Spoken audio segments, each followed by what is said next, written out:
It's Alternative Fashion Week 2007, Monday the 19th of March. We're here at Spitalfields where the first catwalk show will kick off in about 40 minutes time.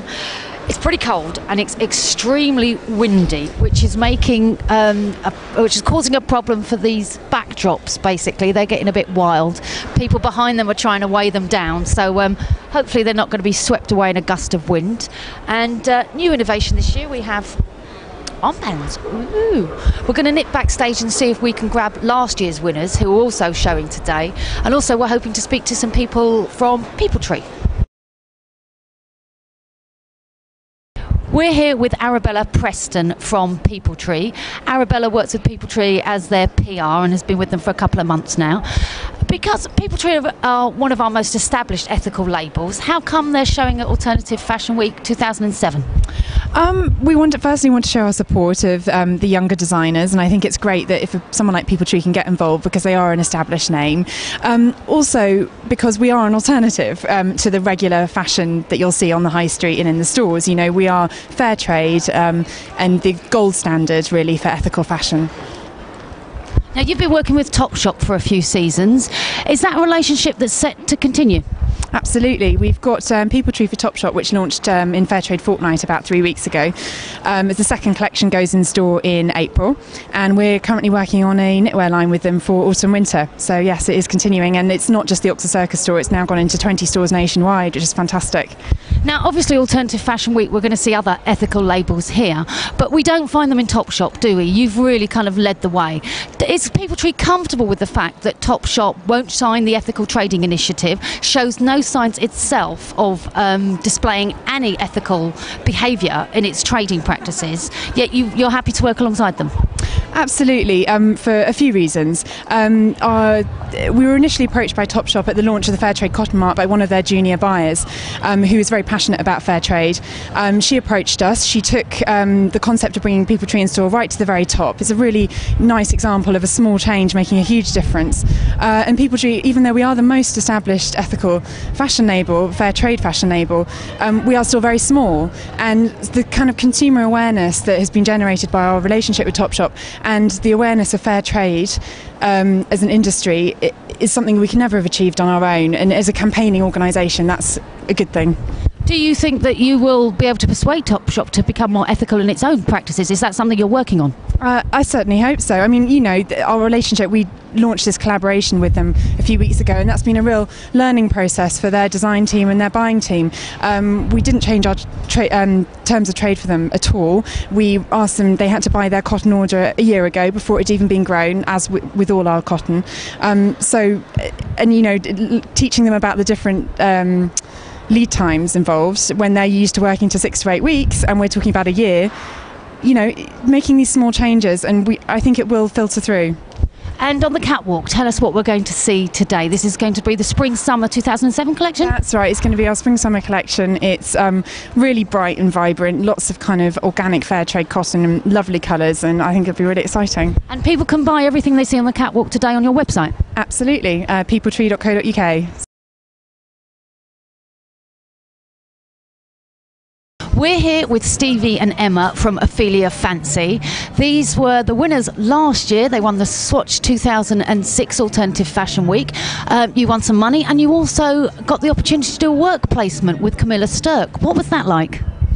We didn't actually do it in the end. We would have loved to, and I think if we were studying at the time it would have been really good, but we were just too busy and our business was really taking off.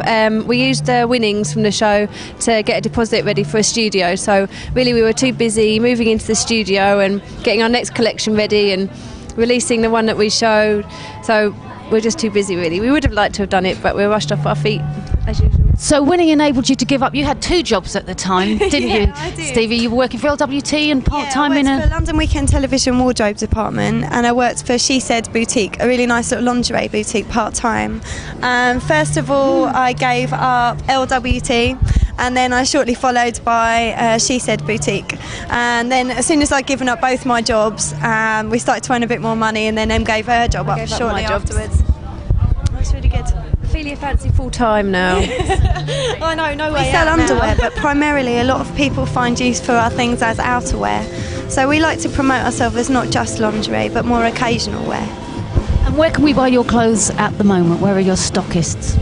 At the moment, we're just about to release our Spring/Summer '07 collection, which is officially our first real collection of any proportional size.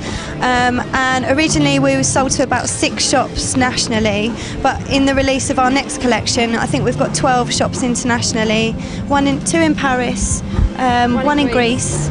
And we're in plans with one in LA.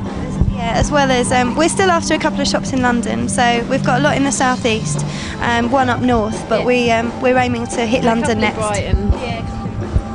Now, tell us about winning last year and the publicity and so on you got. How did that help you? Oh, it was absolutely fantastic. It was really, really good.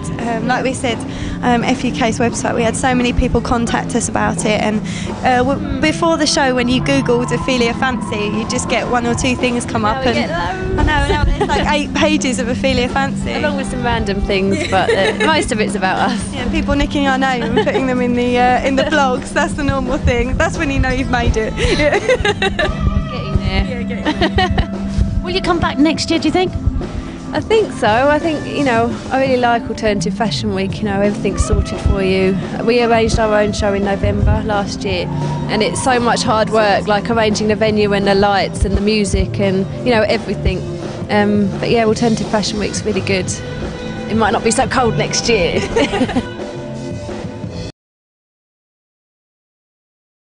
We're here with Ichiro and his models. They've just come out from the finale. Look at these phenomenal pieces. This is a collection inspired by tweed, but I mean, this man, I'm going to ask him in a minute, he's got so much going on. Check out the shoes, the detailing here of this diamond cutting. If you could turn for me, sir, you can see we've got these fantastic braces here. I mean, this is a kind of distressed look we've got going on where it's all unfinished, and we've got like bum flaps, quite punkish. This man's looking very dandy in the kind of spats, if you see the shoes at the bottom, and then this just wild woolen affair on his shoulders. We love this coat. Look at this racing check, beautiful wool. Could you turn for me, sir, because I know the back of this, look. And this green coat, you've got to turn around and see the back of this, because we've got a Union Jack built into it, which is just subtle. I mean, it's really, really beautifully done. This was a jacket Celine absolutely loved. We can get in there and see, look, scrunchy, scrunchy, scrunchy. That is just gorgeous. So let's go and ask Ichiro, how long did it take you to put this collection together, sir? It took me about a half year to do all this, yeah.